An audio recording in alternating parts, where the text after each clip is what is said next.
Let's face it, liberals are offended by everything. Right on. And they have zero sense of humor. Right on. Huh? Right on. It's the party game that pokes fun at political correctness and liberalism run amok. But making fun of them is hilarious for the rest of us. So play right on and mock the progressive left and their fake news media counterparts in a variety of categories, such as race hustle, the wussification of America, earth snobs, Islam abomination, Hollywood hypocrites, and campus coddling. Feminism follies and rainbow games, and don't forget, millennial entitlement and many others. Right on, created by conservatives for conservatives. Because mocking the left feels so right on. Give the gift of all year long by going to RightOnGame.com. That's RightOnGame.com. Use promo code MOJO50 for a 10% discount. That's RightOnGame.com, promo code MOJO50 for 10% off. And while you're there, check out the new drinking game option. Warning, microaggressions contained in this box. Millennials and snowflakes will be offended by its contents. Retreating to safe spaces are highly recommended. RightOnGame.com, promo code MOJO50 for 10% off. RightOnGame.com. You can't handle the truth. The Denise Simon Experience. The Truth Matrix. Vetting, exposing, drilling down to the truth. Rolling Thunder, this is Hitman. Seat over. Hitman, this is Rolling Thunder. Seat out. The Denise Simon Experience. Exposing politics, lies, demagoguery, spin, fraud.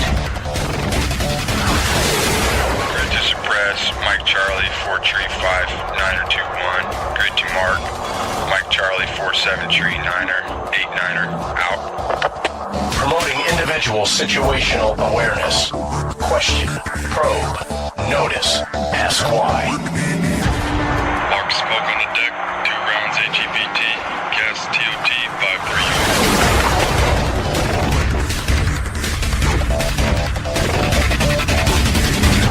And now, the Denise Simon Experience. And welcome, ladies and gentlemen, to the Denise Simon Experience. Trevor Loudon has agreed to be with us. Now, Trevor's been on the Denise Simon Experience several times. And, you know, Trevor is very successful at traveling this country and trying to impart an awful lot of information that other people just seem to, one, ignore, or two, don't bother to find out. So Trevor's our teacher, and he does all the legwork. He's also a very successful producer, filmmaker, and documentaries. And you got one. Welcome, by the way, Trevor. Thanks, Denise. You've got a documentary in the hopper now, correct?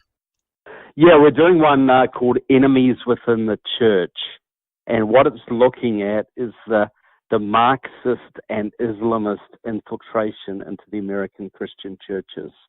And it is horrific. It's as bad as it's worse than the politics, unfortunately. Well, you know what's pretty fascinating is beginning, not beginning or ending with Brett Kavanaugh during his confirmation hearings, but we saw Dianne Feinstein and Kamala Harris go after some of these judicial candidates for their Catholicism, didn't we? Yeah, we did. And because, you know, if they were social justice Catholics, I'm sure that would have been fine. But these were conservative Catholics. So it wasn't just the religion, it was the conservative aspect of that religion. And, you know, Kamala Harris is perfectly happy to sit alongside Marxists and communists and radical Islamists, and that's no problem. But if you have somebody who's a conservative, a patriotic Christian, that is a problem from her point of view, which really shows exactly where she is coming from. She is coming from the Marxist viewpoint. You know, it is really kind of remarkable of the cases that we have going through the court system where not only the federal government, I would argue that probably the genesis of some of it was under the Obama administration when he was suing what were they called? The nurses, the nuns of the poor. Yeah, over the abortion issue, yeah. Yes. Providing health care, being forced to provide... Sisters of the poor, health, that's what it was. Yeah, little sisters of the poor. Forcing Catholics to help fund abortion, which is like forcing, Jews to help fund gas chambers. It's a moral equivalent. And then we have this football coach that was out there. I've actually interviewed his lawyer that was out there in the state of Washington that wasn't, just prayed on the 50-yard line at the end of every game and didn't bother anybody. And then we have the baker of the cakes who his case went to the Supreme Court, and now the state of, I think it's Colorado, is still harassing him, right? Yep. Yeah. See, the thing that I think the mistake on our side is this: we fight these things, saying, "Well, religion should be exempt from hate laws. That we should be able to religious people, if they have a conviction, say against homosexuality, should be able to refuse to deal with homosexuals, and that's fine. But there should be none of these legal restrictions whatsoever. You should be able to deal with whoever you want on any terms you want. That is guaranteed by the First Amendment of the Constitution. So we don't fight these battles as First Amendment issues. We fight them to get little minimum, we accept these victories. Hate speech laws, which are completely unconstitutional, and just try and get little victories within their framework. Mm-hmm. Well, we got to abolish all hate speech laws. There's no mention of hate speech in the Constitution. Hate speech is just what the left doesn't like. That's all it is. Unless it's theirs. Yeah, unless it's theirs. They're all on board with hate speech because, they're all okay with calling us fascists and racists. But if we call them out for being Marxist, socialist, Islamic supremacists or whatever, that's a problem. That's a big problem. And we're not allowed to do that. So, yeah, if Christians in this country haven't woken up yet, they need to understand there's a full assault on the Christian faith and the Judaic faith in this country, hardcore, from the Marxist left, both from the inside of their institutions and from the outside. And if this is not turned around, American Christianity and Judaism will be completely unrecognizable in a decade. Condemned. Mm-hmm. Condemned. They will be basically driven out of the public sphere entirely, completely corrupted, and the only churches or synagogues surviving will be those who basically preach Marxism with a little bit of Christian terminology to make them feel happy. Trevor, in your travels in doing this documentary, how involved and how much of this mission against religion was the Southern Poverty Law Center? Well, the Southern Poverty Law Center is one of the major attack dogs for these people. And a lot of people have heard of the Southern Poverty Law Center. They made a name for themselves in the 70s going after the Klan. And I don't think anybody would condemn anybody for going after the Klan. The Klan deserves everything it gets. But once the Klan was pretty much exterminated, wiped out, through litigation and other means, the Southern Poverty Law Center, which is completely staffed by left-wing extremist radicals, they even had a pro-North Korean lawyer on their staff up until recently. Oh my God. The Southern Poverty Law Center has been weaponized against conservatives, Christians, constitutionalists. Anybody who doesn't like open borders, anybody who supports the Constitution, anybody who believes in traditional Christianity is, by the Southern Poverty Law Center's definition, a hater. They're a member of a hate group, and they should be monitored by the FBI. which worked with the Southern Poverty Law Center till recently, and should be the subject of state laws that harass them and work to close them down. The Southern Poverty Law Center is a Marxist attack dog. It's a communist organization designed to destroy the Constitution, traditional Christianity, and people who believe in American values and America first. You know, it's normal Americans, basically. It's after the representatives of normal Americans. And it's cited by the New York Times.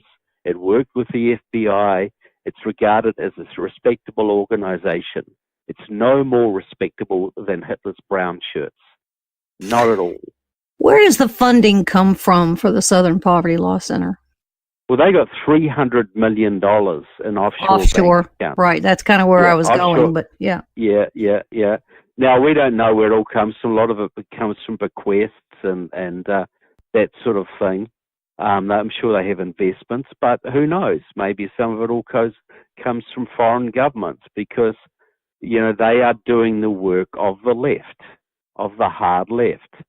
And we know that, for instance, the Chinese were supporting the Natural Resources Defense Council, which is working to shut down American industry. We know that Vladimir Putin has supported the anti-fracking movement in America and Europe to shut down the oil industry so Russia can monopolize it. So, yeah, look, all of these things, many of these attack dogs in American soil have some Chinese money there or some Russian money or maybe some Cuban money, you know, mixed amongst their resources. You know, that the war against America is being directed from foreign capitals.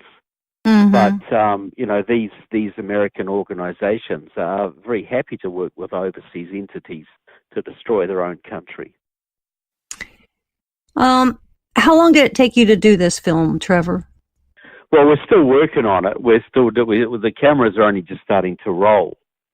So we hope to have it out in a few months' time, but it'll shock people. If anybody's seen my first movie, Enemies Within, which detailed the infiltration of Congress and the Senate by Islamists and Marxists, if that was shocking enough for you, which I think it was for most people, the enemies within the church will be even more shocking, because you got millions of American Christians going to church every Sunday thinking they're on the road to salvation, when basically what they are increasingly learning is Marxist doctrine with a Christian veneer. Well, that ain't going to save them, and it sure ain't going to save the country. It's going to do the exact opposite.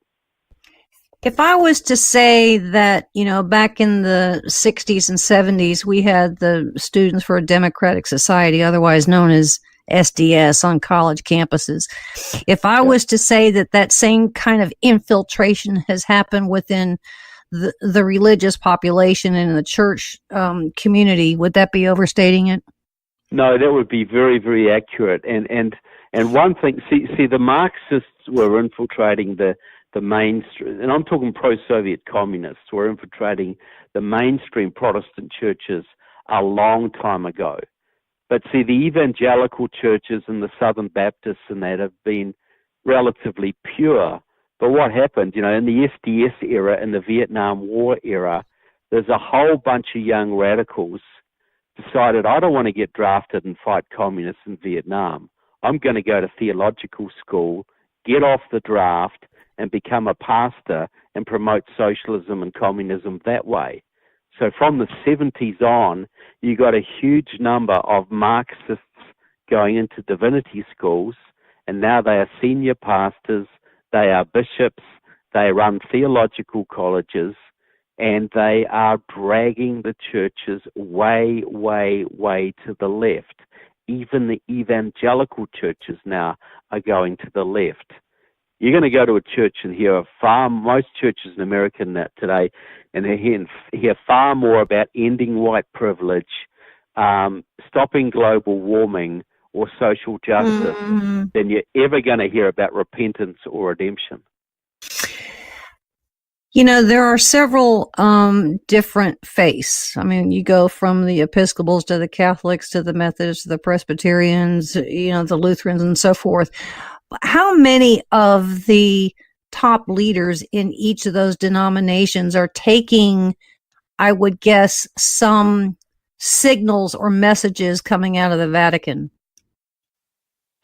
Well, yeah, well, obviously the Catholic churches and through the ecumenical movements and the World Council of Churches and other groups, you're getting a lot of, Pope Francis is an incredibly influential man, and he talks about nothing but social justice and ending global warming and white privilege and open borders, all the Marxist talking points. He is the first Marxist Pope. And we've had Marxist cardinals before, Marxist bishops before, all this kind of thing. But this is the first full-on Marxist Pope. You got to understand his background. He came from the social justice, liberation theology movements in Argentina. He talked about how he would hide Marxist literature for his Communist Party friend from the authorities. He couldn't wait till a Communist Party newspaper turned up at his office every week so he could pore through it. Now, this is a guy imbued with Marxism, and he is creating a civil war inside the Catholic Church between the conservative factions and the leftist factions.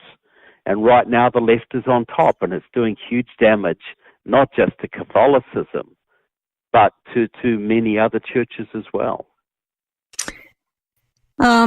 There is a kind of a scandal going on right now in Israel, as a matter of fact, where Ronald McDonald, our famous little fast food clown, has been crucified on a cross at a museum, and people are absolutely up in arms over this. They've asked the museum to take it down, and they say no. It goes against free speech, but it's kind of like all the other things. It's so ludicrous. It's almost satire. Yeah. Well, how many times is our free speech, squashed because it might be offensive to someone? Look. If an art gallery wants to hang stuff like that, that is their prerogative. And if people want to protest and withdraw funding from the art gallery and whatever, good for them. Mm-hmm. Remember the famous Piss Christ scandal back in the 90s, a crucifix in a bottle of urine, This is supposed to be some major philosophical statement. Well, the reality is you cannot do that to Islam. You cannot, you know what happens when somebody draws cartoons of Muhammad. Mm-hmm. People die. Mm-hmm. If you offend Marxists, they come and smash up your house. So I'm all for free speech. If these guys want to do stupid things like that, that's fine. But if the public in Israel wants to protest and withdraw funding from that institution, so they should. But the free speech has got to go both ways. Mm-hmm. You should be able to do the same thing to a picture of Muhammad in this country. You try that and see how that gets you. The authorities won't protect you. The Muslims will come after you. Well, remember the days in the 70s when the Klan used to march through Illinois and, through black communities in Illinois, and the police, as they should have done, would line the streets and allow them to march and protect them from the blacks who are going crazy, and protect the blacks from the Klan who wanted to beat them up. And they would keep order because it was a First Amendment right for even crazy people to express themselves, even evil people to express themselves. Mm-hmm. See, that is the Constitution. The police are there to protect all citizens and guard their constitutional rights. So we got to get back to those days, because we've got a situation in America now and in Israel and most of Europe where only one side is protected. The left and Islam is protected. They have complete free speech. Conservatives and moderates have very little free speech. That's a very, very dangerous situation. Well, we've seen some positive movements on this under the Trump administration, but I would argue clearly not nearly enough. I think it's something that needs to be revisited from time to time, and your documentary is about to be in full production and doing that, correct? Yeah, well, I'm more scared. I'm more scared of what these leftist Christians are going to do to me than I ever was of the Marxists and the Muslims. These are some bad people in the churches. You know, there's a lot of good churches out there still, but they are being taken over by some very insidious people. And I think it's going to shock people. But yeah, I think that's why we have to we have to keep conservatives in power in this country, if for no other reason than to put more good people onto the Supreme Court, because that's where these free speech battles are going to be fought. And if we get that wrong, we're going to lose free speech. First Amendment, Second Amendment, all of it will be gone, and our freedom with it. Well, it is it's a topic, it's an issue. In fact, I would also, maybe I should say, it's a scandal that just can't seem to get resolved yet. Even with the Baker, Colorado Baker's case going to the Supreme Court, we haven't resolved this thing yet. He got a win out of it, but it's still going on, correct? Well, yeah, because they didn't take it. They just basically said, you know, Christians should be allowed to, have freedom of conscience. You know, they accept the framework of anti-discrimination laws, but Christians should get an exemption. People of faith should get an exemption. Not just people of faith should get an exemption. All of us should get an exemption from these anti-discrimination laws. There should be no anti-discrimination laws whatsoever. You should have the right to associate or disassociate yourself from any person, group for any reason you see fit. That's your right. If you well said. You know, there is no compromise. That's the First Amendment. Anti-discrimination laws are completely in opposition to the First Amendment, and that is the battle we should be fighting, not trying to get some little exemption out of here and there law. That's not a victory. Well, we're coming into a break. That's why they're still not giving up on this guy, because they didn't fight it on the correct basis. We're coming into a break, ladies and gentlemen. On the other side, we're going to continue down the social justice realm. So, ladies and gentlemen, stay with us. We'll see you on the other side of the break.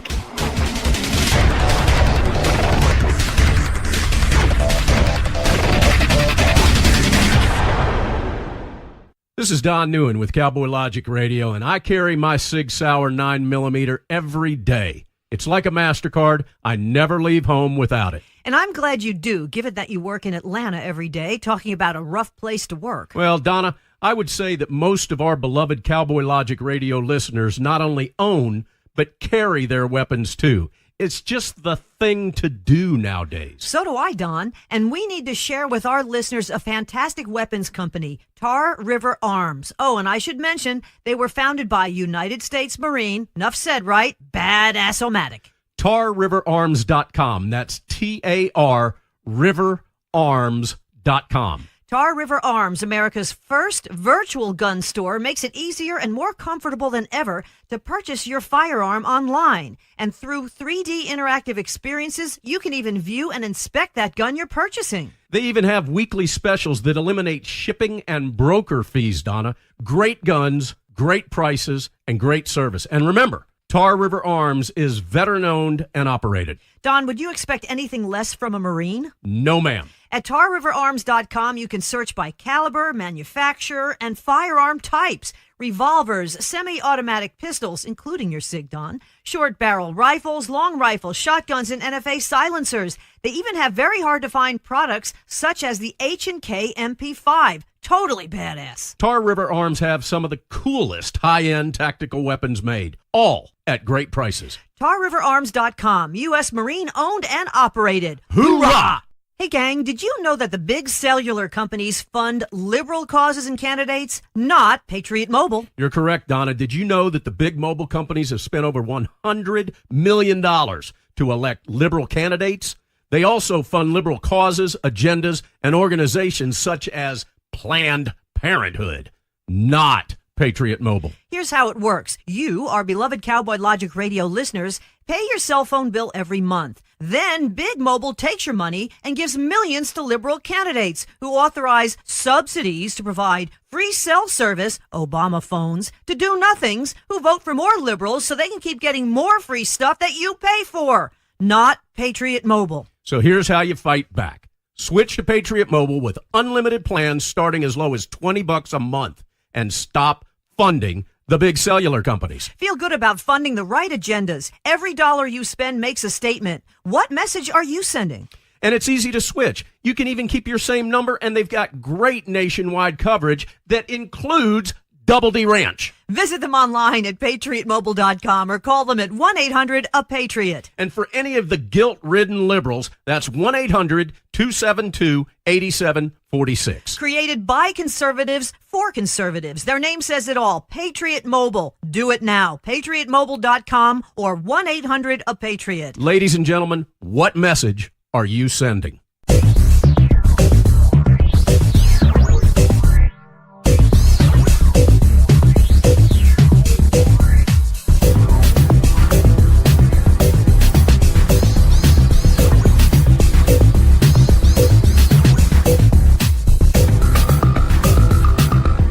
Thanks, ladies and gentlemen, for hanging with us here on the Denise Simon Experience. We've been having a fascinating conversation on a topic that news media will never pick up, and that's the war on Christianity, war on religion, with Trevor Loudon, who himself is in the middle of doing a documentary production. The cameras are rolling.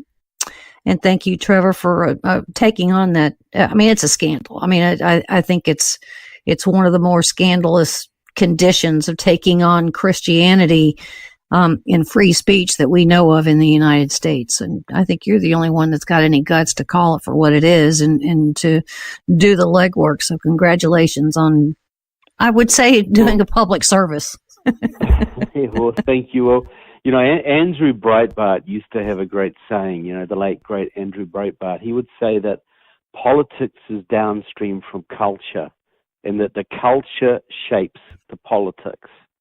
Well, you got to take that a step further. Your culture is downstream from religion. Mm-hmm. Your religious basis of your country shapes the culture of your country, which shapes the politics. Now, if our politics is rotten and our culture is deteriorating, what does that say about the state of the religion? Mm-hmm. Indeed so. Well, it used to be fashionable that people would go to church on Sundays. It used to be the common thing. That's just what you did on Sunday mornings. And now it's almost as though nobody has time for it. And if you do go to church on Sunday, then you're some kind of religious zealot. And it's no longer, it's considered really taboo to go to church on Sunday, right? Well, it's becoming like it is in New Zealand. New Zealand, America's still way more religious than most countries, most Western countries. In New Zealand on a Sunday, maybe 10% of the people go to church, if that. Mm-hmm. Mm-hmm. The same in most of Europe. The mosques are full and the churches are empty. So, and then the ones who do go to the church in America, 60 or 70% of them are just hearing Marxism. So the actual true Christianity that was the foundation of this country is very much hanging on by a thread. Mm-hmm. And if we lose that, I don't know how this country will survive. I really don't understand how it will. And so I'm going to circle back, because at the beginning we were talking about Dianne Feinstein and Kamala Harris both really attacking two Supreme Court candidates over their Catholicism. And interestingly enough, there is actually some of that that kind of bubbled to the surface, I think, last week, because Trump's new candidate to take over as Attorney General, replacing Jeff Sessions, also is a Catholic. And it seems like they want to kind of go after that little kind of piece part of this guy too, from what we're hearing. Well, you know, if this guy was had just been down in El Salvador working with a left-wing Catholic group with the rebels down there, his Catholicism would not be a problem at all. He'd be a social justice warrior and he'd be fine. But no, he's probably a straight-up conservative, you know, traditional Catholic, and that is anathema. That is, the left cannot stand this. Even though, you know, the Democratic Party survives on Catholic votes. You know, it's you know, the traditional working class Catholic has been a backbone of the Democratic Party for decades. Well, not much longer, I don't think. You know, you know, so when you say Catholic, you got to specify there are two wings to the Catholic Church now. There's the Catholic wing, and there's the Marxist wing. And the Democrats are fine with the Marxist wing. They're not so good with the conservatives. And so, interestingly enough, we have a handful of candidates here. I'll just say a name and you can just say what's the first thing that comes to your mind. We'll start off with Julian Castro. First thing that comes to mind. San Antonio communist royalty. You know, he is. He's bred from the San Antonio communist movement. His mother was one of the leaders of that movement. Full-on Marxist, portrays themselves as a moderate San Antonio communist royalty. Yep. Cory Booker. Cory Booker, lapdog of Marxist Steve Phillips. Steve Phillips is a mega rich former Marxist, well, not former, Marxist-Leninist, a leader of the League of Revolutionary Struggle, a pro-Chinese communist group. Cory Booker was his friend at Stanford, and Steve Phillips married very well into a $1.6 billion fortune, and has used part of that money to finance Cory Booker's career. Cory Booker is full-on left and is the lapdog of a Marxist-Leninist millionaire, multi-billionaire. Beto O'Rourke. Beto O'Rourke is a confused left-wing Democrat, not the most left-wing of all of them, but he's completely backed in Texas by the radical left, by the Communist Party, by Democratic Socialists of America. He's shallow as a bird bath and will be easily manipulated by the hard left. Bernie Sanders. Bernie Sanders is one of the most dishonest politicians in America. He talks about democratic socialism. The only the difference between democratic socialism and full-on communism is 5 to 10 years. Bernie Sanders has worked with the Communist Party, with radical Marxists his entire life, and is completely comfortable with their ideas. He is a menace. Elizabeth Warren. Elizabeth Warren is a Marxist. She's heavily involved with Democratic Socialists of America and the Saul Alinsky Midwest Academy out of Chicago, which is also controlled by Democratic Socialists of America. She's a full-on socialist Marxist. I mean, I can continue to go down the line. We've got Kirsten Gillibrand and Amy Klobuchar, Kamala Harris, Joe Biden. I can tell you about all of them. All of them are Marxists. Every single one. Klobuchar comes out of the Paul Wellstone movement of Minnesota, which was which was a Democratic Socialists of America operation. Kamala Harris is another protege of Steve Phillips. Steve Phillips was at Stanford with Kamala Harris's sister, Maya Harris, and he has also funded her career. You know, you look at the connections, Joe Biden's connections to the Soviet Union, which go back to the 1970s, and China. All of them are Marxists. Every single one of the potential Democrat candidates announced so far, from Tulsi Gabbard right through to Ron White, to the guy Jeff Merkley from Oregon, every single one is a socialist or Marxist. Every one without exception. I mentioned three things about little Miss Tulsi Gabbard that a lot of people don't necessarily remember or know. That I think it was 2 years ago now that she was part of an interesting little delegation that went to Syria to have tea with Bashir al-Assad. Absolutely, yeah. And it was an anti-Israel, pro-Alawite, pro-Islamist organization that funded her trip. Yep. Another one that when she, as a congresswoman, she was on the Veterans Affairs Committee in the House.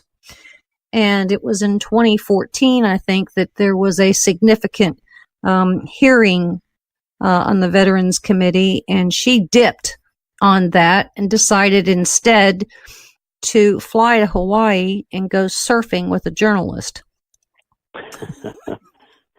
Well, that you talk about that trip to Syria. That was with Denis Kucinich. Kucinich has worked with the Communist Party USA for more than 30 years. But you know, the head of Syria is a Russian puppet. They went there to prop up a Russian puppet, and she has been working on his behalf ever since. She was basically put into office by Nancy Caraway, the wife of Neil Abercrombie, the former governor of Hawaii. Well, Nancy Caraway was a long-term member of Democratic Socialists of America, as was Neil Abercrombie himself, and has worked with DSA ever since. She goes to the People's Summit. She's on the board of the Sanders Institute with Cornel West and other Marxists. She has thrown in completely with the radical hard left. She is as bad as any of them. But a lot of libertarians like her because she is supposedly anti-war. Well, yeah, she's bad news. As a veteran. She's an anti-war veteran, so the libertarians love her. But they don't understand, and they love Denis Kucinich too, a lot of them. But Denis Kucinich is a hardcore Marxist, and I believe very probably a Russian agent. You know, so that's Mr. kind Trevor, of people I'm working with.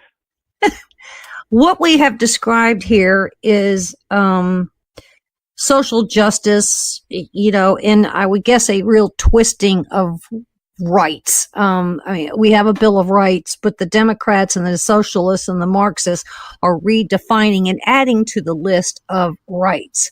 And the Republicans and the conservatives are not pushing back. You know, climate change, you know, we all have a right to defend ourselves against climate change. We all have a right to have free secondary education. You know, college should be free. However, your property rights should be challenged because any property should always be available for the good of government. So, well, that's you know, there's so-called positive rights and negative rights, and all the founding fathers is that the rights they established were negative rights. We had freedom. Nobody could deny our free speech. Nobody could take our property. We didn't have a right to someone else's property. We didn't have a right to other people's taxes to pay for free secondary education. We didn't have a right to, you know, free lawyers to defend us from global warming or whatever. All we had a right to is to say what we wanted to say and to keep our own property. That was really our rights. And any rights that go beyond that are the abnegation of rights. They're taking away those fundamental rights. So yeah, it's the whole rights industry has gone crazy, and people believe that healthcare is a human right, that education is a human right. None of those things are rights, because they can't be, because they rely on the forcible taking of others' taxes to provide them. Which comes down to, which really is equalizing wealth, correct? And that's what the socialists want to do. And which is social redistribution, which is communism, essentially. So all of these rights are these so-called positive rights: freedom from discrimination, freedom free healthcare, free whatever. They are all basically just socialist concepts, and they are destroying the true rights that were given to us, that came from God and were enshrined in the Constitution as the natural rights of man. These new rights are artificial rights that are designed to destroy the God-given rights we were given. This is a battle, ultimately a spiritual battle between good and evil. Mm-hmm. And most people do not understand the parameters we're playing on here. In many conversations, Trevor, that you and I have had, we have really found that this has been a generation, well, it's decades, and I would argue at least 2 generations, possibly even 3, where the progressives and the Marxists and the liberals and the socialists, they used education on all platforms, not just, the public school system, not just in university, but we also are hearing it too, obviously, in the churches, that they have been exceptionally successful at twisting, attitudes. And as a consequence, we're calling this out, but we're not making progress, are we? Well, because most people don't understand that we're in a war, a cultural war, and the stakes are very, very high. This is our freedom and way of life at stake here, and everything we hold dear.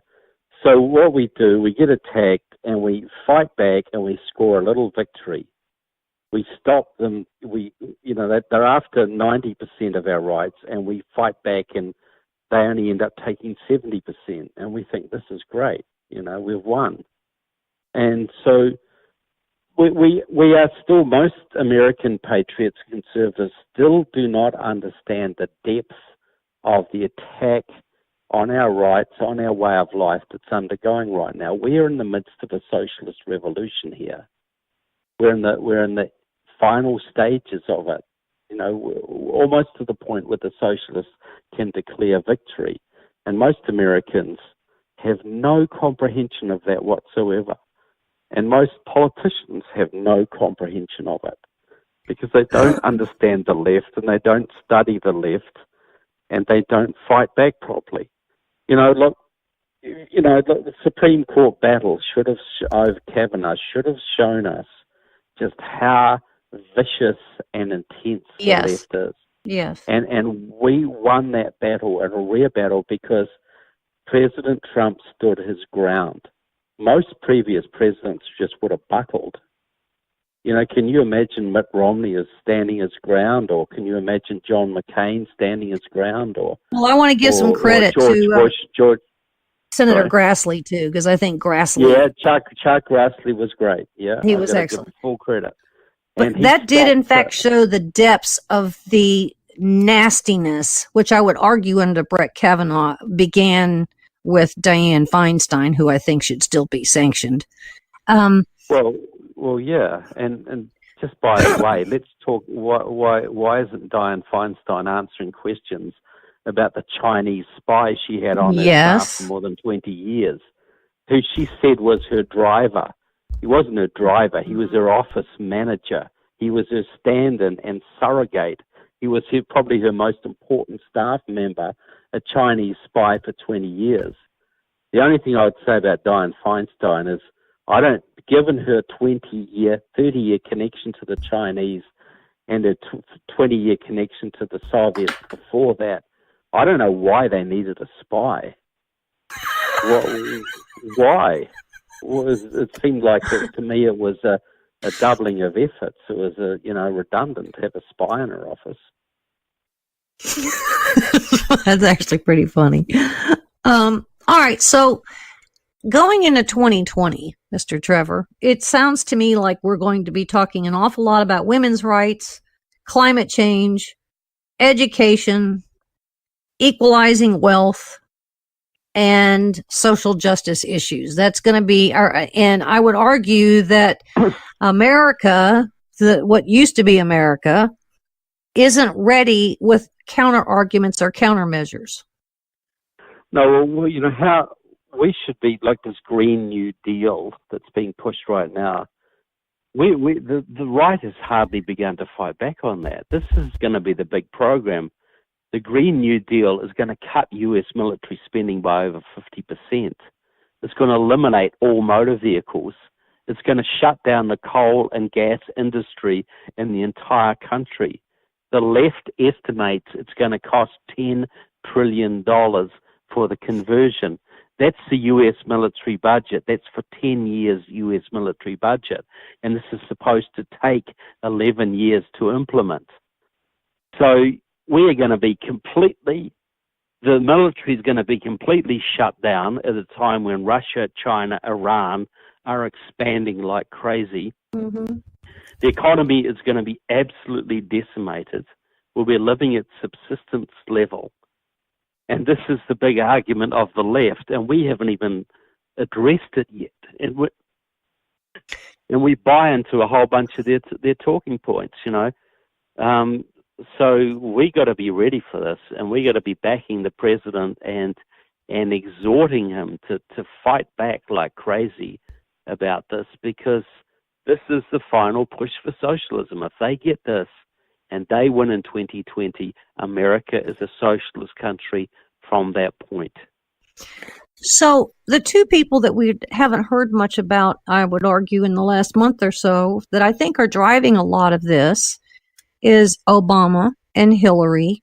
And those others like Van Jones or Valerie Jarrett. I mean, I would argue they're operating and kind of pushing all the levers. I mean, they are the quiet, puppet masters, if you will, of this movement behind the curtain, right? Yeah, certainly Obama and Michelle and Van Jones, they're absolutely doing this. Van Jones got a big victory out of Trump the other day with his criminal justice bill, which is going to massively increase crime on American streets, which Trump will get blamed for. Major mistake. So, they are still driving the agenda. Obama is behind the scenes. He's not going off into his retirement like George Bush did or any of the other, Jimmy Carter did. Mm-hmm. He is very, very actively driving this movement. He would love to be president of the United Nations someday, or some general secretary of the United Nations, king of the world. Mm-hmm. And if they can bring America to its knees, the United Nations will run this planet. And do you see a sleeper candidate still to come out? I'm not seeing really anybody that the Democrats can put up that really has a resume that's any more robust than that of Joe Biden's. But I think, with the Amy Klobuchars and the Kamala Harrises and the Tulsi Gabbards, the Beto O'Rourke's, they're trying to help them cultivate a resume. But is there somebody else? Because we know Tom Steyer is not going to do it. He said no. No, yeah. Look, I think it's already been decided that Kamala Harris is going to be the one. Mm-hmm. I think she's already been anointed by Steve Phillips and the Democracy Alliance. The Democracy Alliance, that's George Soros, that's Tom Steyer, that's and Steve Phillips, that's the Sandler family. That's all the big money. They were the people that gave us Obama, and they have decided on Kamala Harris, probably with Cory Booker on They the seem to ticket as not well. like Elizabeth Warren. And so she's formed this exploratory committee, but I would argue the exploratory committee and Elizabeth Warren, they're doing this for the benefit of the others. Whatever she explores and whatever those results are would necessarily get passed off to Kamala Harris, right? Yeah, I don't think she's going to go anywhere. She's too old. She's too.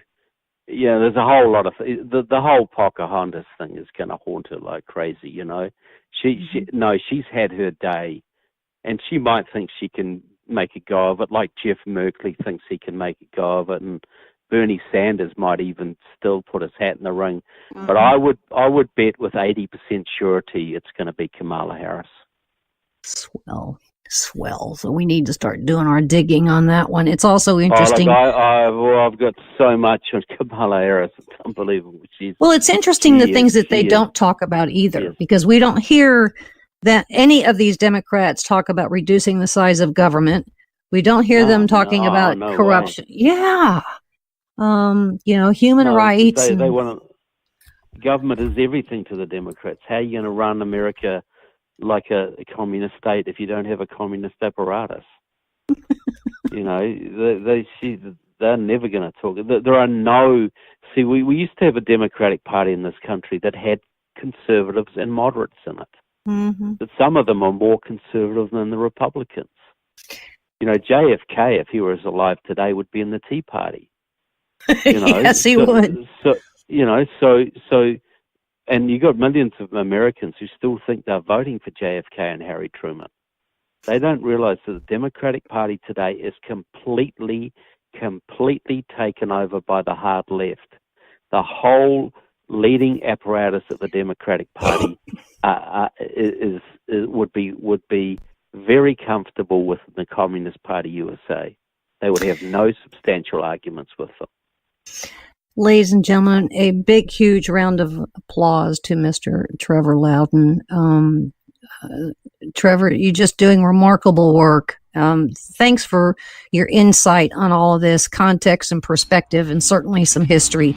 We've got an awful lot of work to do going forward, and we sure do. You've laid the groundwork. So thank you so much, Mr. Trevor. And ladies and gentlemen, there's more coming your way, so stay with us.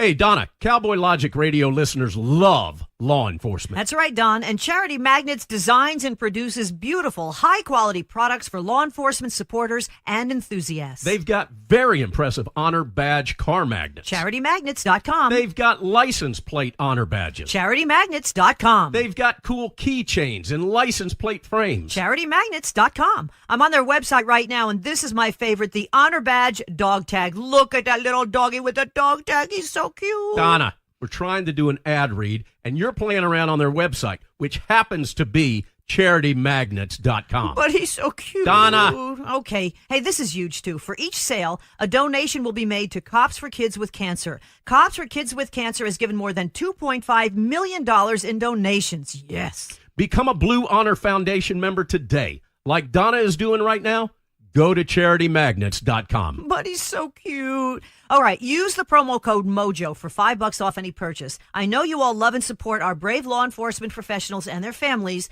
Show your support today by going to CharityMagnets.com and check out that little puppy. He's so cute. Hey, Don, can we go to the pound, get another rescue dog, please? Pretty No, please? Donna, no. 5 rescue dogs are enough, but I'm going to CharityMagnets.com, and I'm making some purchases right now. Become a Blue Honor Foundation member today. Enter MOJO at checkout and get $5 off. CharityMagnets.com.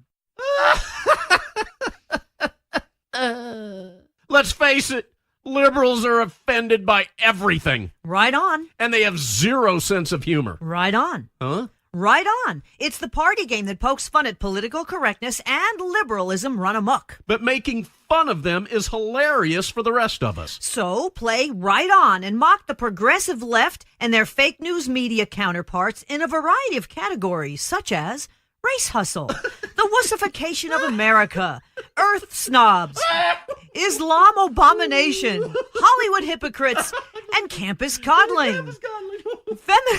Feminism follies and rainbow games, and don't forget millennial entitlement and many others. Right On, created by conservatives for conservatives. Because mocking the left feels so right on. Give the gift of all year long by going to rightongame.com. That's rightongame.com. Use promo code MOJO50 for a 10% discount. That's rightongame.com, promo code MOJO50 for 10% off. And while you're there, check out the new drinking game option. Warning, microaggressions contained in this box. Millennials and snowflakes will be offended by its contents. Retreating to safe spaces are highly recommended. Rightongame.com, promo code MOJO50 for 10% off. Rightongame.com. You can't handle the truth. The Denise Simon Experience. The Truth Matrix.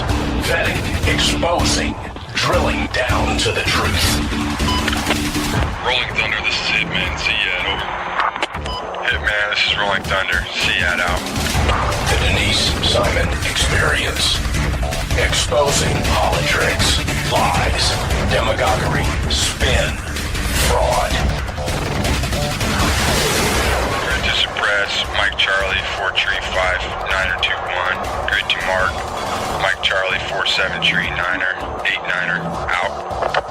Promoting individual situational awareness. Question, probe, notice, ask why. Mark smoke on the deck. 2 rounds HEPT. Gas TOT 53.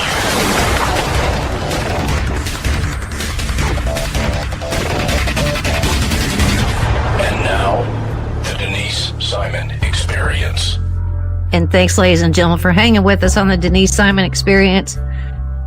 All I can say is poor Rose. And Christina Martin with Pacific Legal Foundation is with us to talk to us about poor Rose. we talked about this. Yeah, Christina, we've talked about this case a couple of times. And what I guess you're going to have to help us with, because I know my listeners are, they're very up on, protecting our rights and certainly property rights. And so poor Rose Nick. The key word here, I think, is rehearing by the Supreme Court. What does that mean? Well, the court scheduled a re-argument in this case, and what that meant is we had an original oral argument in this case in October, and there were 8 justices there for that. Justice Kavanaugh had not yet been confirmed. And then in November, the court ordered some additional briefing and a re-argument, meaning we went back just on January 16th and the court heard the case for a second time, and this time Justice Kavanaugh was there. Justice Ginsburg was absent, but the Chief Justice did mention that she would be participating in the judgment on the papers and by listening to the oral argument. Is this kind of an unusual condition? Somewhat unusual, not unheard of. It does happen sometimes. Nobody really knows why it was scheduled for a re-argument, but a lot of spectators have suggested that the court wanted to bring in Justice Kavanaugh for considering the case because perhaps the court needed him to split a tie. Another possibility is that they really did need additional briefing and they wanted to fully vet some of the ideas that were brought up during the oral argument. Okay, so poor Rose Nick, she's in Pennsylvania, and this really has to do with property rights under the takings law. Can you kind of share with the listeners what all that means? Yeah, absolutely. So Rose Nick has a farm in rural Pennsylvania, and the local government, the township of Scott, passed this bizarre ordinance that defined cemeteries and allowed them to send officials onto private property, and in this case, of course, it was Rose's farm, snoop around without her permission, and then they unilaterally declared that that there's a cemetery on her property and that she would have to maintain her property as if it really were a cemetery and open it up to the public, and they would not pay her for it. Instead, they threatened her with huge daily fines of $600 per day. And that violates, of course, the Fifth Amendment guarantee that when government takes your property, like they did to Miss Nick, here they took private property and opened it to the public, that the government has to pay you just compensation, but the town didn't pay Rose. So she took them to court. And this case is ultimately about whether she has the ability to enforce her constitutional protections in federal court. And yet, if I recall correctly, Christina, it was never proven that there's bodies like a cemetery or remains there, correct? Correct. Yeah, that's never been proven. The town officials found some stones that they thought might be gravestones. So under the authority of their ordinance, they're allowed to just, declare, hey, this is a cemetery. We've decided it is one, and therefore you have to open it up to the public. And so is any part of that going to be included in the arguments before the Supreme Court, that they're just going on an assumption and then they decide to fine poor Rose $600 a day? Well, they may mention it because it's what brought the case to the court, but they won't decide whether the town violated Miss Nick's rights, most likely anyway, because ultimately Rose's case got thrown out of federal court. When she tried to enforce her rights in federal court, the federal court said, well, we can't hear your federal constitutional claim, even though we can normally hear any federal constitutional claim. Because it's a property rights claim, you have to go to state court because of this 33-year-old decision by the Supreme Court called Williamson County Regional Planning Commission versus Hamilton Bank of Johnson City. And in that case, the Supreme Court essentially gave property rights second-class status by requiring that you bring these claims against towns and state governments in state court and not in federal court. And so we've been through state court, correct? Well, yes, sort of. Yeah. So Rose tried originally to enforce her property rights in state court, but the state court told her that she would have to wait around until the town actually acted on its threat and started civil enforcement proceedings against her. In other words, they actually tried to go and fine her, and so far all she'd had was threats of fines. And so, of course, we think that's wrong. And she lost faith in state court at that point. She didn't appeal the court's refusal to hear her case. She decided to go to federal court. And after the Civil War, Congress passed a statute that makes very clear that federal courts have jurisdiction over all constitutional claims. And the Supreme Court has made clear that applies to cities too, and towns like the Township of Scott. So ordinarily, if she were bringing any other claim, a First Amendment claim, any other type of claim, she would be able to get in federal court. But because it's a property rights claim under the Fifth Amendment, she's being treated worse than in other contexts. Has Rose experienced a bunch of people traipsing through her property at all hours of the day and night, or has she not had to deal with that? Well, she lives in a pretty rural area, and she's rented out her farm she used to use it for raising livestock and whatnot, but she's rented out a good portion of that area to another farmer because she's older now. Mm-hmm. And so how many people are going on her land is unclear. Mm-hmm.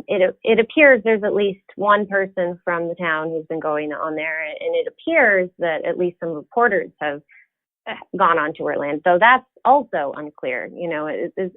She doesn't have a fancy security system, let's put it that way, that's got eyes everywhere. We don't know the extent of it, but we do know that she faces huge fines if she doesn't maintain this area as if it were a cemetery, unless she can enforce her constitutional rights. That's where I was going. What have they told her that she shall/must do, and has she done that such that it's cost her big money out of pocket? They have told her she has to open up her land, and so not totally clear what that's going to mean, to be honest with you. The ordinance doesn't spell it out. They haven't spelled out what kind of path she needs to create for the public. And on top of that, they have told her she has to trim. So these rocks that they found that they think might be gravestones, they've told her she needs to trim the grass and weeds and maintain it in a manner that allows people to easily see these things. So what all that means is anyone's guess. And we would probably know more about what that means, except that Rose decided to protect her rights rather than just comply, and turn her private property into a cemetery. She went to court and said, look, if you want to take my property, you got to pay for it. And so that's where we are. I'm going to be snarky. I have a habit of doing that. There are cemeteries, real cemeteries, proven cemeteries with headstones and markers that are not maintained and weed-eated and cleaned up and all that kind of stuff. And yet they're not sitting before some state court or federal court, but Rose is, right? That's right. Yeah, that's right. It's pretty crazy. The town has gone much further than is typical, certainly. And it's not as if there's a public easement that was on her title or something, or even like any reason for her to believe that there's a cemetery on her land. Now, an odd thing about Pennsylvania law is that backyard burials, under state law at least, has been legal for, I guess, since the beginning of the state, which is a long time. And so there could conceivably be people buried across the state. And so if all the towns were to try to follow the Township of Scott, you would have really a pretty crazy situation in Pennsylvania of all these private pieces of property being opened up to the public. And other people, I mean, I'm sure there are some private landowners that do, in fact, have a burial site in their backyard going back to, a couple of 100 years. And sure. Yeah, and the thing is I'm sure in most cases, especially when you have an actual headstone that you can read, and I'm sure if if a relative of that person were to come and find you and say, I've heard there's this tombstone. Can I see it? I'm sure most property owners would say yes. But the Township of Scott decided to go much further and say we're going to force people to open up their private property, even if we don't know for sure that there's a cemetery, but we just think there is one, or burial grounds. Well, I should put it that way. We're going to force you to open up your private property to the public, and it's just not the constitutional way of doing it. They have to pay if they want to open up private property to the public. Christina, how long has this case been going on from the very beginning of this property rights? Well, the ordinance was passed in late 2013. It's been going on over 5 years. And she's got to be tired. She is, yeah. But, she said the other day on Wednesday when the court heard the case again, that she said, you don't stop 5 seconds before the miracle, or 5 minutes before the miracle. And so she's willing to go back to the Supreme Court as many times as it takes to enforce her rights and really to protect the rights of everybody by really getting your ability to have your case heard in court affirmed. I think I like Rose. I don't know Rose, but I think I like Rose. Oh, you would like Rose. She's a very fascinating lady, and she's a widow, right? She's been living alone on the property for a long time. I can't remember how long, but I think that I can't remember. I think she's divorced. Oh, all right. But it's been a very long time. It's a family piece of property. It goes back decades, and she raised livestock there. She raised horses, and she loves the quiet of the country. And here you have the government trying to require her to open up her land. And serious concerns about liability that can come from that. So if you have members of the public walking on a working farm, will you be liable if they trip and fall on your property?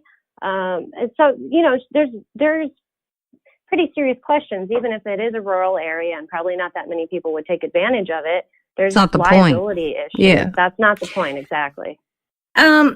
Has the politicians or the town council, have they changed kind of leadership here, that there's some new people in the town council that have kind of looked at this thing and said, what are we doing? Maybe we ought to just drop all this and leave poor Rose alone? Or is this just kind of politicians that have been at it in the same town council for decades?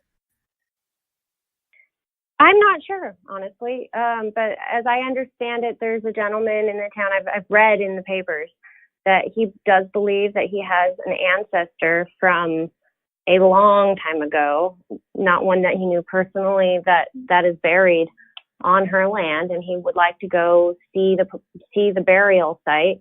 But Rose doesn't know anything about a burial on her land. He believes it is there, and so so it's possible that that the rumor that he had something to do with the law being changed is true. We don't know, but ultimately it's just not right for local governments to be opening up private land unless they do it the constitutional way, and that's paying for it. Well, I mean, this fellow that thinks he has somebody in his ancestry that might be buried there, I'm sure if he went and knocked on the front door of Rose's place and said, "Hey, can I come?" she wouldn't have a problem with that, right? Yeah, that's probably true. Had he come to her instead of going to the government and and said, "Hey, I think it's over here," I'm sure she would have been happy to go with him. But this is a totally different situation, and she just doesn't understand why the town did this. The first she'd ever heard of it was, a little bit before they passed this ordinance. And so, a lot of the times local governments want to please people, and they pass these ordinances, and they don't mean to take people's property, but they just don't really bother to determine whether they're going to be violating the Constitution or not. They do it because they can. Might makes right. So, when does this get heard again at the Supreme Court? Oh, it was heard Wednesday. Okay, January Wednesday. 16th. So we've already done it, and the Supreme Court justices had great questions. I think the forecast is good that we're going to get a majority of the justices, and they seem to understand why it's so important that you can go to federal court. Justice Alito was actually questioning the township of Scott's attorney. And he said, so why is it that you don't want to be in federal court? Do you think federal courts are worse? And that was, yes, everyone kind of chuckled at that idea, because the reverse argument had been going. The township has been saying, well, the state courts are great. They're not worse than federal courts. The state court remedy is just fine. And so he turned it around on its head and said, do you think federal courts are worse? Well, of course, she can't say that, but he said, is it because you think there is a home court advantage when you have your case in state court? And of course, there's really no easy way from the government's perspective for them to answer that. But conventional wisdom says that there is, in fact, a home court advantage for local government to have their cases heard in a local state court. Mm-hmm. So, lawsuits against them, that's what conventional wisdom says. And in any event, we're not asking for anything more than what local governments have the option of doing already. As it is right now, the government, even though a property owner can't file in federal court and have their case heard, the government can, if it's filed in state court, like this Supreme Court decision requires, the government can get that case moved into federal court, but the property owner could never have filed there in the first place. Wow. And then even worse, in some jurisdictions, after getting that removed to federal court, they can then get it dismissed under this 33-year-old precedent. So you have this crazy Kafka-esque system that treats property owners far worse than other constitutional plaintiffs. Oy vey. All right, Christina, when is this the normal kind of May, June, July decision, or do you expect an earlier one? Yeah, the court will have a decision by the end of June. It's hard to say whether one might come out sooner. I think there's a good chance that we'll have a decision in the spring and not have to wait till June because, again, this case was originally heard back in October. So there's a pretty good chance that at least the majority opinion was already starting to get drafted by the time this case was heard a second time, and they're just trying to fully vet it. I have something in my gut tells me that Pacific Legal and Rose will prevail. I feel like we need to send her some kind of a gift certificate for long-term endurance. So I don't know this woman, but she's got some staying power, doesn't she? She does. And, we were very happy. Our organization's president was able to present her with an American flag that was flown over the state, the state capitol on the day that her case was heard originally back in October. Aww. And yeah, that was really special. And she's been in it for the long haul. And the crazy thing is that after assuming we win, this case will not be over. We're going to have to go back, and Rose is going to have to win on the merits. Finally, her case her takings claim will finally be heard on the merits. Wow.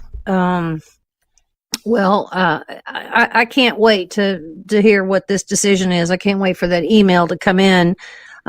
Christina Martin with Pacific Legal Foundation.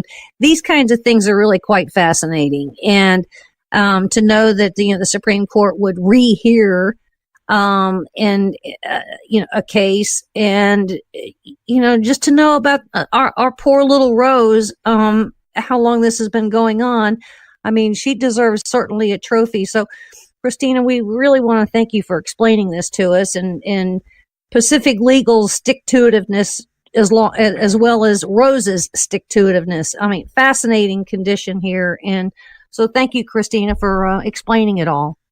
Absolutely. We're glad that we get to represent Rose for free, thanks to the generosity of donors around the country who believe in property rights. And thanks for having us on your show.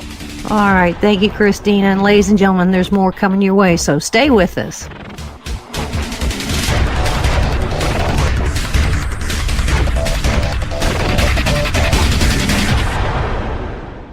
This is Don Newen with Cowboy Logic Radio, and I carry my Sig Sauer 9mm every day. It's like a MasterCard. I never leave home without it. And I'm glad you do, given that you work in Atlanta every day, talking about a rough place to work. Well, Donna, I would say that most of our beloved Cowboy Logic Radio listeners not only own, but carry their weapons too. It's just the thing to do nowadays. So do I, Don. And we need to share with our listeners a fantastic weapons company, Tar River Arms. Oh, and I should mention, they were founded by United States Marine, enough said, right? Badass-o-matic. TarRiverArms.com. That's TAR Riverarms.com. Tar River Arms, America's first virtual gun store, makes it easier and more comfortable than ever to purchase your firearm online. And through 3D interactive experiences, you can even view and inspect that gun you're purchasing. They even have weekly specials that eliminate shipping and broker fees, Donna.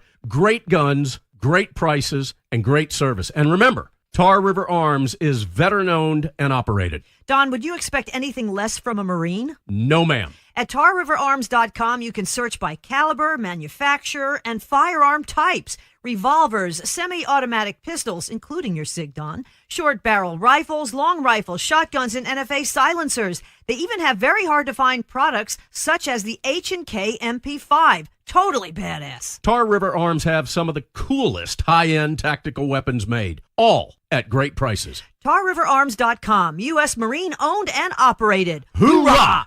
Hey, gang, did you know that the big cellular companies fund liberal causes and candidates, not Patriot Mobile? You're correct, Donna. Did you know that the big mobile companies have spent over $100 million to elect liberal candidates?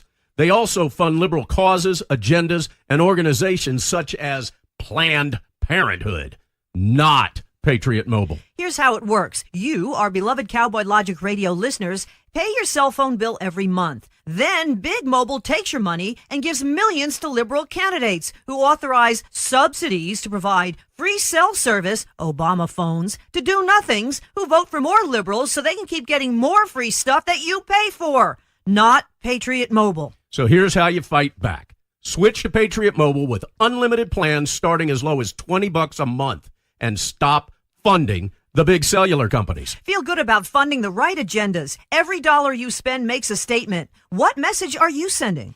And it's easy to switch. You can even keep your same number, and they've got great nationwide coverage that includes Double D Ranch. Visit them online at patriotmobile.com or call them at 1-800-A-PATRIOT. And for any of the guilt-ridden liberals, that's 1-800-272-8746. Created by conservatives for conservatives. Their name says it all. Patriot Mobile. Do it now. patriotmobile.com or 1-800-A-PATRIOT. Ladies and gentlemen, what message are you sending?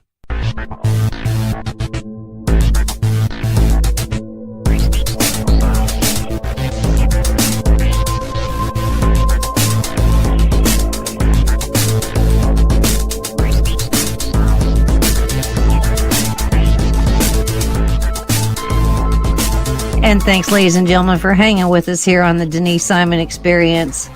I'm way out of my league here, but I've got Dr. Lee Edwards with us, who is a distinguished fellow at the Heritage Foundation and author and editor of, 24 books, almost, working on 36. Is that right, Dr. Edwards? Like that, right. Yeah, who's counting? Well, I'm fretful, and I need your help, Dr. Edwards, and that is because we have this growing movement here on socialism, with which each new candidate, we seem to get one about every few days, and you start looking at some of their policies that they want to install when they get to the White House in 2020. I mean, there's socialism written all over it. Right. And it isn't just confined to the millennials that are subscribing to all this, is it? Well, no, it's not. And I think we have to begin with any kind of an analysis, Denise, so how do we get here? And one of the reasons why this thing has sort of burst out into the open is it's been building and building, and now it's just finally sort of broken through the crust, if you will. If you think about it, we've been at this, and the progressives have been pushing this for 80 years now, starting way back with FDR in the 1930s, and that's 80 years, 8 decades ago. Growing, building as much as they could, some kind of foundation, which they finally succeeded in doing, merely because people have said, oh, well, that's the welfare state, the administrative state, the idea of a centralized government. That's sort of where we are, what we're becoming. So you have to begin with that bit of history and realize that, but at the same time, this is built not only on history, but on ignorance. And that's something which I think we have to take some solace from, and that is the young people and not so young people who are saying let's try socialism don't realize what that means. They've got some romantic idea that it means free education and free health care and so forth, but that's not what socialism is all about. Socialism is all about having a centralized control of whatever we do, whether it's private property, whether it's transportation, whether it's production. And that is not only a bad idea, it's an idea that never has worked. Dr. Edwards, I think socialism is being subscribed to by the lazy, because it virtually allows institutional government to handle all kinds of adult duties. Is that oversimplification? No, I think that's well put, Denise. I really do think it is that. And again, they think there's particularly young people are saying, well, let's try it. they don't realize that there is a cost attached to it. And one of the things that I like to say when I'm talking to a young group is, when, okay, you're saying you're socialist, that means no private property. That means all of you hand over your iPhones and your smartphones right here and now. Let me have them. I'm going to collect all of them because you can't have them. That's private property, and you would no longer be allowed to have that under socialism. And all of a sudden, they panic. And they panic, and they sort of draw back and say, no, wait a minute, that isn't what I understood. And so you have to begin by sort of breaking through this ignorance and all this naivete. Another one of my favorite things that I like to bring up, they say, well, we want to be like Sweden. Well, I say, well, that's not such a bad idea because Sweden is not socialist.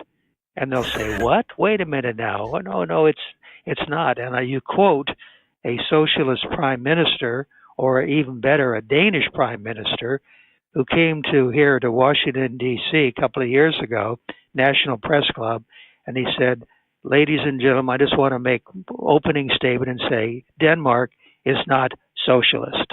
And you could hear the gasps throughout the audience.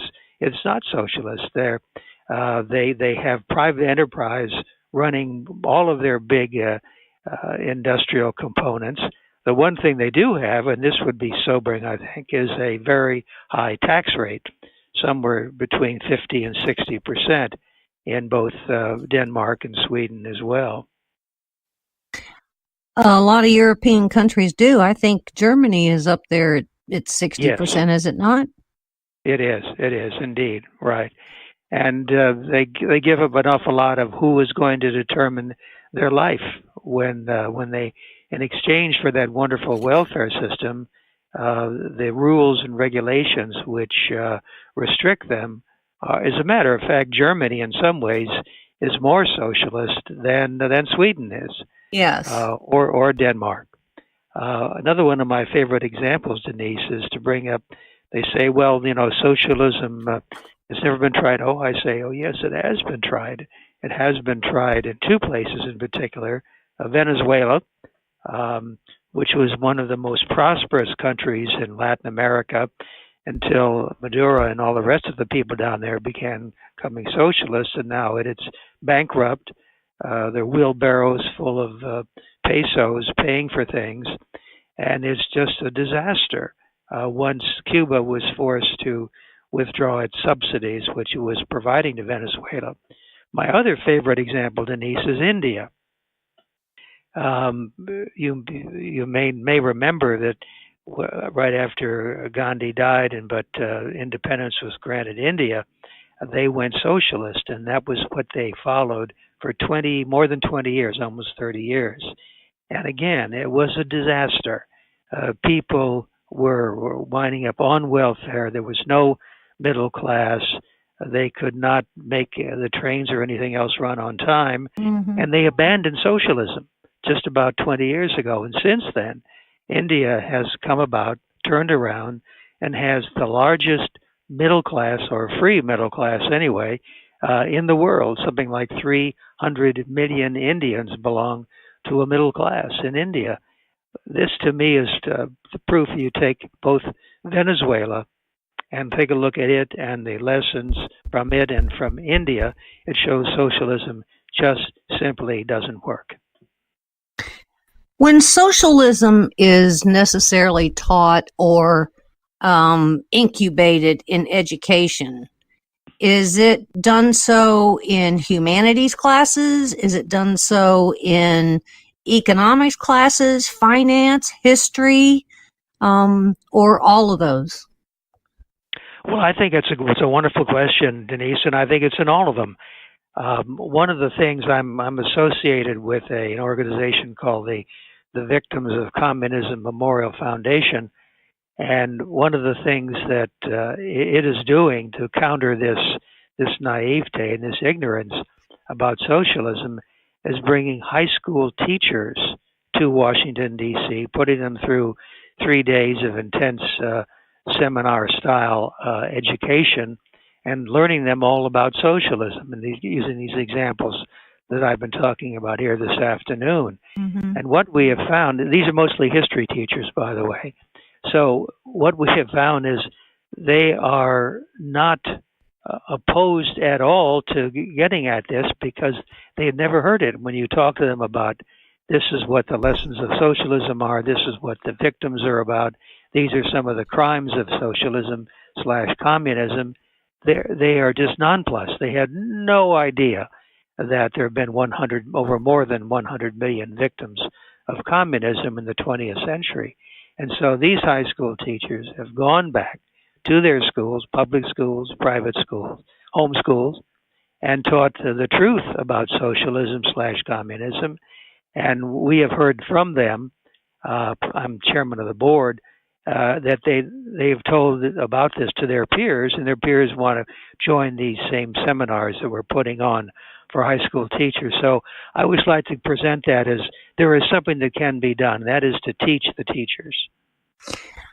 What did they miss all along, though? I mean, is it just that they were dismissive of it at some point in their own respective education and textbooks, and now that are we paying enough attention to textbooks today? Well, yes, these teachers are the result of their inadequate education, which just leaves these great open gaps in it.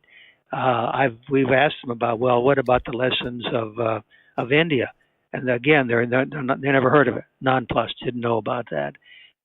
Didn't know that Mao Zedong in China killed something like 20 or 30 or 40 million people in something called the Great Leap Forward. They had no idea. So this is a result of our educational system, and so it's going to take an awful lot to begin turning it around. But we think that we've begun starting to do that, and it needs to be done. It's absolutely imperative. Well, I guess this is coming from the fact that Karl Marx or even the Cold War seems to be missing from all the millennials' own, educational resume, right? Well, yes. I'm an adjunct professor at Catholic University here in Washington, D.C., and I've just begun teaching a course on the politics of the 80s yesterday, as a matter of fact, first day of school. And again, it's not as though they're indifferent. They just don't know it. So when you bring up the Korean War and why it started, you start talking about the Cold War. They just have never heard anything about this. Most of the history courses in our high schools today, sort of in terms of foreign policy or history, end with Vietnam, and that's nothing beyond that. And so again, there is so much work to be done, but filling gaps. And so it's not a question of, I've always liked to say, it's not a question of that they're ideologically liberal or progressive. And these teachers, most of them, they just don't know the facts, and that's what we have to give them. I'm going to be snarky. How about this idea, Dr. Edwards, that we taxpayers that own homes and we pay into, an educational fund, we start asking for refunds for a failed education system in those respective classes? I think that's a wonderful idea to put the pressure on them. Absolutely. Yeah, let's get a refund because this is a failed system. It is a failed system, and it's tragic because it's doing these young people and not so young people no favors by letting them be so ignorant about these very basic facts and understandings of our history. All right. The Democrat Party, I'm kind of watching this whole thing now that they've taken over power in the House, and we're talking about expanding regulations and more taxes, and we're taxing water now, or proposing to do so, and taxing empty storefronts in New York. Can tell me if this is overstating it, but I would say that these regulations and these tariffs and his taxation proposals will become so burdensome that could it in fact begin to destroy the free market system and or capitalism in a handful of states? Well, I think we have to watch very carefully what's happening in California and also in New York City to see what the impacts of all these rules and regulations and taxes and so forth are. Yes, I think that's a possibility. We're not anything like that at the present time. Correct. Because we have a very good federal system. We still have free enterprise, and entrepreneurs are still inventing and expanding, and look at the unemployment rate, which is a historic low, and so forth. We have effectively reached a period of there is no unemployment as a result, I think, of what President Trump has done with the tax cuts and other measures that he's taken. But there's always this possibility that if things keep going politically as they are, and if you do have a socialist, one of these bright young faces who are coming forward, I haven't checked the news in the last half hour, so there may be another Democratic candidate who come forward, right? So who knows? And that's one reason why it's so important, of course, that you have alternatives. I mean, I go all the way back to Barry Goldwater, who said that he was going to provide a conservative choice and not a liberal echo. So I think that's going to be what's going to be presented in 2020 is going to be that, whether it's going to be the progressives or whether it's going to be more the entrepreneurs.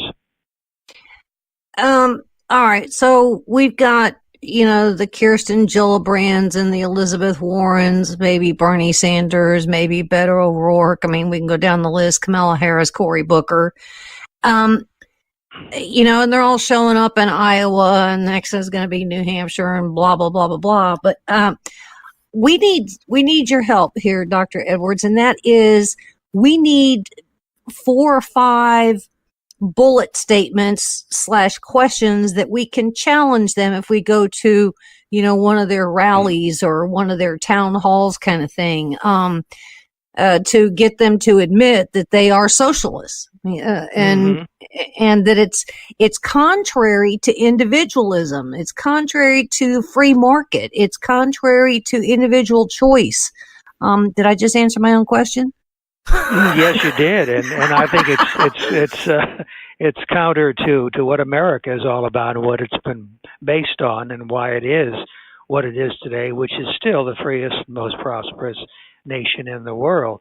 So I think you're right that if you can get such a candidate to admit that he or she is a socialist, then I think you've got him trapped. Then I think you begin asking these same kinds of questions that you're talking about. And saying, are you therefore for the abolition of private property, et cetera, and just take them right down the line and put them on the defensive. And it can be done once you get them to admit that it is a fact that they are socialist and are willing to carry that label. To my mind, I'm looking at some of the polling which is coming out. It seems to me that if you were to ask the American people straight out, do you want to live in a socialist society, and then give them 1 or 2 examples of it, I think the overwhelming majority would say no. And yet, if you didn't give them an example, they're not there wouldn't be a robust no, would there? Well, yes, and I think that's where you must have this debate and say, well, now, what do you mean by socialist? Are you saying you're talking about free education? Who's going to pay for it? Free healthcare? Who's going to pay for it? No private property? Who's going to control it? And as I say, asking these kinds of pointed questions, it seems to me, can put them properly on the defensive. In your travels, Dr. Edwards, I see an awful lot of socialistic policy and law that are on the books today at the federal and state level. And some of those don't seem to be challenged. even in a court, least of which is Obamacare. Why are we failing in that realm? Well, I think that it's because there are so many opportunities. You're not quite sure which one to challenge. There are legal firms out there that are perfectly willing to take on these kind of challenges. So I think that people like yourself and your listeners must go to certain organizations, ask them for their help. Judicial Watch, for example, is a very good example of an organization here in Washington, D.C., and there are others as well. So I think that it comes down to this, Denise, that we've been too passive. Yes. We've been too willing to sort of just accept things and think, oh well, things are going to work themselves out. No, they're not. And I think that we need to stand up and say, no more. This is not acceptable. We're not going to have this kind of America because it's not the kind of free, prosperous America that we want. And I think that coming out of the 2020 election and candidates like some of these socialists and progressives that we've been talking about are going to get that kind of reaction. And I really do think you're going to see people standing up and speaking out for the forgotten American, the moral majority, the silent majority that we talked about, and we're going to be talking about more, I think, in these next couple of years. Mike Lee, Ted Cruz, Ben Sass, they introduced legislation that rules socialism as being a violation of law. I mean, it says again, they create that. Right. What in the world? I mean, just for a, fantasy vision here, just by virtue of introducing it on the Senate floor, that socialism cannot exist in any form in the United States. What in the world would be the consequence, the reaction of the Democrats? Well, I think probably right now they're probably dismissive, but I think because it does challenge is a central tenet of what seems to be their evolving philosophy. I'm not sure that the Democratic Party as such has really said, okay, we are a socialist party. I really don't think they're at that point yet. But if they do get there, then I think a direct challenge by some very smart people like the gentleman whom you've mentioned, Mike Lee and Ted Cruz and Ben Sass and so forth, I think that can get this out in the open, and there can be a really, really spirited national debate. And I think that'll be to the good. I think that'll be all to the good. Well, our government tends to be reactionary when things get to critical mass or jump the shark, as they like to say. That's when legislators tend to take action.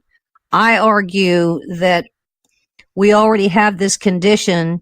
Let's start ringing that bell now. Is it premature or? No, it's not premature. No, I think you're absolutely right. We need to start ringing that freedom bell right now.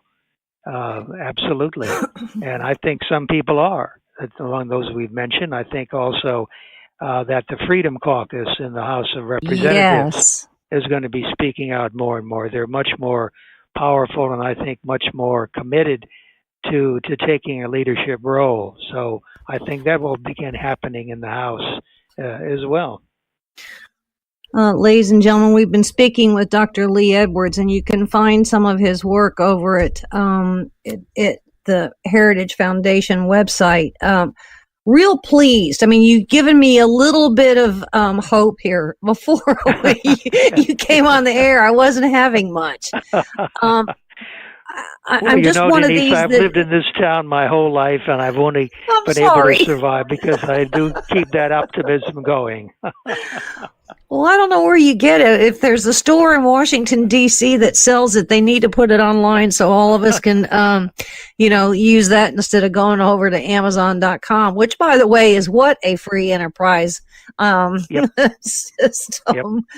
Well, you've done some good work here, and you've got a lot of reference. And I invite the listeners, if they're as fretful on this as I am, that it's certainly that Dr. Lee Edwards has given us some insight, some lanes that we can travel down, and I would say some historical facts that are really beyond dispute, least of which was India and where we are with Venezuela. Mm-hmm. I mean, I read the other day that Venezuela, their inflation rate is at 3 million%. Mm-hmm. And that the hourly wage in Venezuela is less than a dozen eggs. Now, put that in perspective, right, Dr. Edwards? Right. And just remember, too, Denise, that was one of the most prosperous nations in Latin America, just barely a decade ago. Yes. And this is what the virus or the cancer, if you will, of socialism can do to a once free and prosperous people. Well, it's for the lazy, and it's for those that don't have an issue with giving up individualism and personal choice, I might add. But this whole thing is incubating right in front of us, and I think that it's about time that we call it what it is, recognize it, and start to challenge it. Dr. Lee Edwards, thanks so much for being with us. I'm going to have to call on you again from time to time. I need some reassurance. My pleasure, Denise. Always pleased to be with you and with your listeners. Thank you. And ladies and gentlemen, we're so happy that you could be with us, and we'll see you again very soon.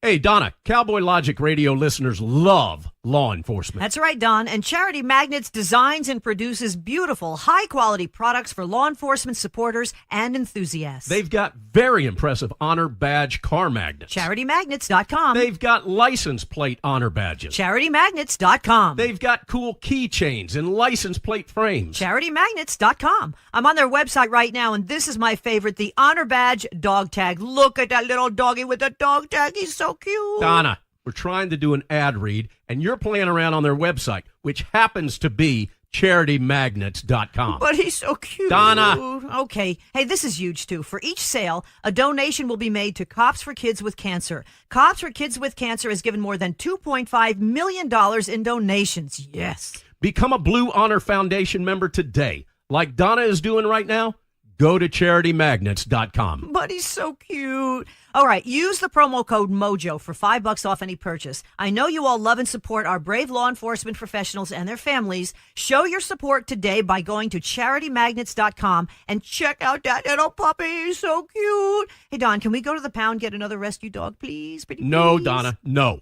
5 rescue dogs are enough, but I'm going to CharityMagnets.com, and I'm making some purchases right now. Become a Blue Honor Foundation member today. Enter MOJO at checkout and get $5 off. CharityMagnets.com.